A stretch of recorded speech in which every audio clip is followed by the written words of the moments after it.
আমার এই মগা রাষ্ট্রের কাছে জিজ্ঞাসা, আসলে তুই কি কিছু খাস না? মগা রাষ্ট্র, তোর ভিতরে কোনো পুষ্টি নাই, তোর ভিতরে কোনো জ্ঞান বুদ্ধি নাই।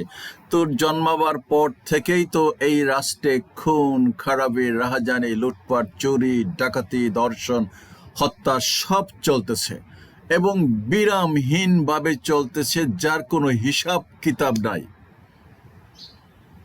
আছে? জবাব দিতে পারবি? কি ভালো কাজটা তোর? তো এই আকাম কুকাম চলছে নিরবিচ্ছিন্নভাবে। কোনো বছর থেমেছিল যে কোনো বছর কোনো অপরাধ হয় নাই এই সমাজে? বিষয়টা হলো খাবার।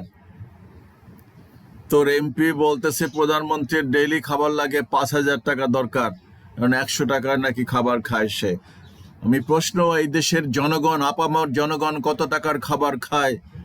তুই খবর রাখোস? তোর এমপি, মন্ত্রী, মিনিস্টাররা খবর রাখে কার কত ইনকাম? কত লোক না খেয়ে থাকে ডেইলি? কত লোক বিনা চিকিৎসায় মারা যায়? কত লোক লেখাপড়া করে না, বাচ্চা কাচ্চারা? কত মানুষের ঘর নাই? কত মানুষ ঠিকানাবিহীন আমার মতন? তাদের ঠিকানাই নাই। ঠিকানা থাকবে কি? নদীর জায়গা জমি নাই তো ঠিকানা থাকবে কিভাবে? যাই হোক, বলতেছি, তোর এই রাষ্ট্রের বিগত প্রধানমন্ত্রী যে এই দেশ ছেড়ে পালায় গেছে, ওই খবর দেখ যে ডেইলি 10 লক্ষ টাকার খাবার খাইছে, কি দিয়ে গেছে? আবার আরেকজন বলতেছে যে এখনকার প্রধানমন্ত্রী খায় 100 টাকার, তার মগজ কাজ করবে কিভাবে? তাকে 5,000 টাকা দাও। আমাদের দেশে একটা কথা আছে, ওই যে পাতে যদি ভাত লাগে তো বিয়ে বাড়িতে বলে যে ওই চেয়ারম্যান সাহেবের পাতে ভাত দাও, মানে নিজের দরকার আর কি, একটু ঝোল দাও নাকি, মানে নিজের ঝোল দরকার, শরমে কইতে পারে না।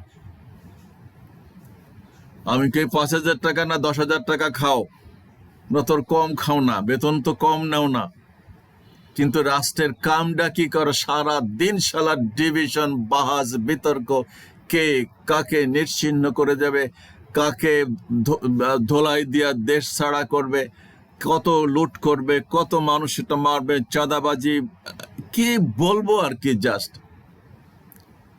আল্লাহর বলছি তো, এই জন্য রাষ্ট্রই তো মনে হয় পুষ্টিহীনতায় ভোগে। এই রাষ্ট্রে নিজের চলার, মাথা উঁচু করে চলার বোধহয় সক্ষমতা রাষ্ট্রের নাই। ধিক্কার জানাই আমি এই রাষ্ট্র এবং তার সমস্ত মেকানিজমকে, এবং নতুন প্রজন্মকেই বলতেছি, বাবা আল্লাহর হস্তে কিছু করবা আমার জন্য না। আমি তো শেষ, তোমাদের নিজেদের ভবিষ্যতের জন্য করবা। এই রাষ্ট্রের আগামী দিনের মালিক তোমরা, এই রাষ্ট্রের আগামী দিনের পরিচালক তোমরা, এই রাষ্ট্রের সর্বেসর্বা, পৃথিবীর সর্বেসর্বা তোমরা।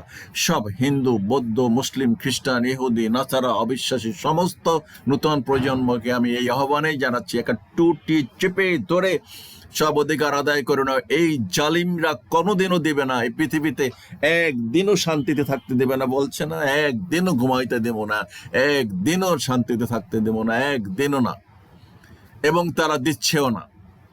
শুধু বাংলাদেশ নয়, সারা পৃথিবীতে এই যে আগুন জ্বলতেছে, জ্বলতেইছে।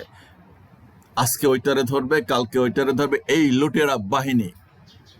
সো তোমরা যদি চাও, আমি অনুরোধ করতেছি সারা পৃথিবীর নতুন প্রজন্মের কাছে যে if you want, you can do some change, you can bring some changes in the world. This should be reshuffle, the world system must be reshuffle. Okay, করা না করা it's up to you 100%। Okay, আল্লাহ হাফিজ।